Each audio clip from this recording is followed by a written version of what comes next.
Xin chào các bạn, chào mừng các bạn đã quay trở lại kênh Dr. Vet cùng chăn nuôi Việt Nam phát triển. Các bạn thân mến, thịt dê trên thị trường đang rất được ưa chuộng do quan niệm dê chỉ ăn cỏ, thịt lại có giá trị dinh dưỡng cao, chế biến được đa dạng. Chạy theo xu hướng phát triển chăn nuôi dê thịt hiện nay, nhiều người đã không ngại khó mà bỏ số vốn lớn ra đầu tư.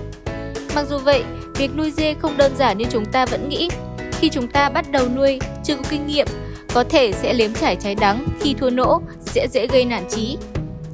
Ngay sau đây, Dr. Vet sẽ chỉ cho các bạn những việc cần làm ngay khi mua dê về nuôi để tránh thất thoát dê. Trước khi xác định nuôi dê, điều đầu tiên các bạn phải quan tâm là nguồn thức ăn, cụ thể là cỏ, các loại lá cây.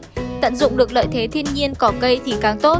Nếu không, các bạn cần chủ động trồng cỏ, lựa chọn giống cỏ trồng thích hợp, giá trị dinh dưỡng cao. Sau đó là xây dựng chuồng nuôi, cũng cần tham khảo từ các trang trại nuôi trước để học hỏi kinh nghiệm, kỹ thuật làm chuồng nuôi đúng chuẩn và làm đủ các thao tác tẩy dọn, sát trùng với chuồng cũ. Chuồng mới cũng cần sát trùng kỹ càng với các loại sát trùng mạnh như Deson Super trước khi cho dê vào nuôi. Với việc lựa chọn dê nuôi phù hợp theo mục đích sử dụng thì chắc chắn các bạn phải lựa chọn dê tại các cơ sở uy tín. Thì việc các bạn cần làm ngay sau khi mua dê về nuôi cụ thể như sau. Thứ nhất, khi dê mới đưa về nuôi, các bạn cần phải mua dê tại nơi tương đồng khí hậu sẽ hạn chế được tối đa nhất tình trạng dê bị stress hay còn gọi là bị ngã nước. Tập tính nhút nhát của dê kể cả việc thay đổi chuồng nuôi cũng đã bị ảnh hưởng ít nhiều nên việc này chỉ có thể làm giảm thôi chứ không thể hoàn toàn.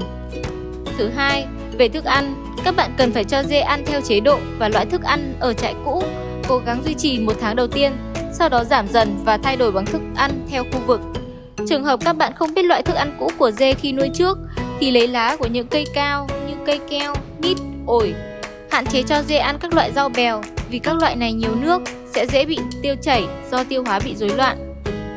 Thứ ba, trong 3 tuần đầu mới nhập dê về, các bạn quan sát dê vào buổi sáng, trưa, tối để kịp thời phát hiện bệnh và điều trị sớm bằng thuốc. Biểu hiện bệnh như tiêu chảy, ho, mũi, bỏ ăn. Điều trị sớm cho dê theo triệu chứng tùy các bệnh thuộc nhóm bệnh khác nhau.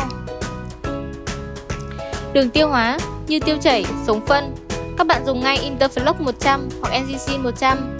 Bệnh đường hô hấp như ho, sổ mũi, viêm phổi, các bạn dùng sản phẩm Biogenta hoặc Macronan 200, Flodox ING. Các vấn đề về khớp, dùng Interspectin L hoặc Linspectin. Trường hợp sốt bỏ ăn không rõ nguyên nhân, các bạn có thể dùng sản phẩm Penchep 400 hoặc Penchep 400LA. Thứ tư, sử dụng các loại thuốc bổ trợ ngay khi mới nhập chuồng. Các bạn có thể tham khảo các loại sản phẩm như Butasan 100, Butavit 100, hỗ trợ tốt trong việc trợ sức, trợ lực, hồi sức cho dê. Đồng thời trộn các loại men tiêu hóa như men Chocotic để dê ổn định hệ tiêu hóa.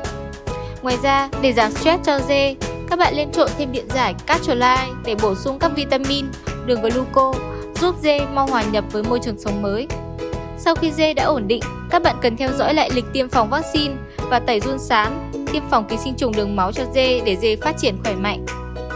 Trên đây, Dr. Vet vừa chỉ cho các bạn những việc cần làm ngay khi mua dê về nuôi để tránh thất thoát. Làm sao cho thất thoát ít nhất để giữ lại vốn. Chăm sóc dê 1 tháng đầu tiên là cực kỳ quan trọng, quyết định việc thành hay bại gần như cả quá trình. Do vậy, các bạn cần hết sức lưu ý. Nếu có những thắc mắc hoặc cần tư vấn hỗ trợ, các bạn hãy liên hệ đến số hotline của kênh. Xin chào và hẹn gặp lại!